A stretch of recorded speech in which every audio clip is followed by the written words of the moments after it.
So I spent my last Saturday building this.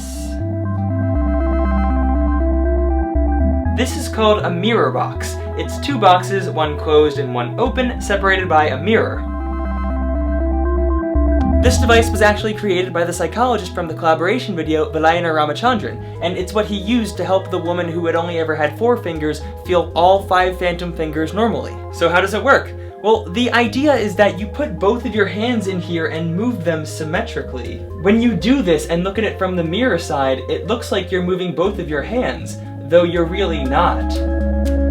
For you or me, this might just be a fun tool, but imagine if you didn't have a certain limb and you were experiencing phantom pain. Could something like this help you alleviate that pain and regain control over that phantom? Well, that's what Ramachandran thought, because he invented it, and in his first trial of 10 participants, he found some really interesting results. The first, and just craziest, is that 6 people actually felt their phantom hand move when the normal hand moved. In fact, one person's phantom had been paralyzed for 10 years, and literally the second that he looked at it in the mirror, he could feel it again. And not just that, but most people with clenching spasms in their phantom were able to use the mirror box to relieve that pain by unclenching their normal hand.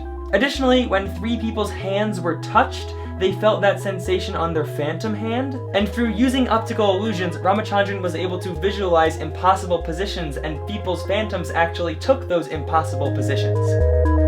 What I think is fascinating about this is that with everyone who could control their phantom again, it was instantaneous. They looked in the mirror and saw their other hand and it just all snapped into place. Now that is super cool, but confusing. After all, in the last video, we talked about how phantom limb pain is caused by the reorganization of the brain and how touching certain parts of the body would trigger phantom sensations. While some of the patients from this study did experience that doesn't really explain why this would happen.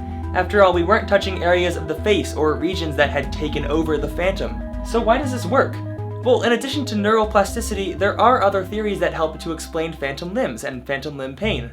Some believe that proprioception might be why we experience phantoms, and proprioception is just a general understanding of where your body is. It's the reason that you can touch your nose even when your eyes are closed. And even if you are missing a limb, you still generally understand where that is and how you would be moving it because of proprioception. As for phantom limb pain, Ramachandran proposes that maybe it's a conflicting combination of proprioceptive feedback, I feel that I'm moving my arm, and visual feedback, but I don't see that I'm moving my arm. The proprioceptive and visual feedback are in conflict, so when you use something like a mirror box to restore visual feedback to where your hand used to be, it's no longer in conflict, and you get more control over that phantom.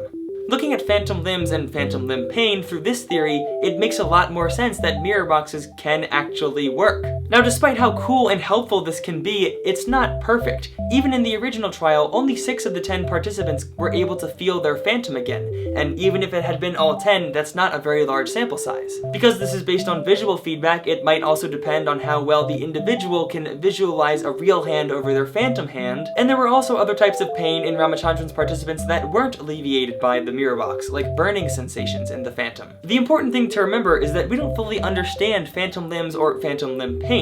We don't have a general consensus on what causes it or how best to treat it. But like I said in the end of the collaboration video, this is really interesting stuff, and it's always exciting to see what sort of progress and understandings we develop. Brother, I'll see ya on weekday.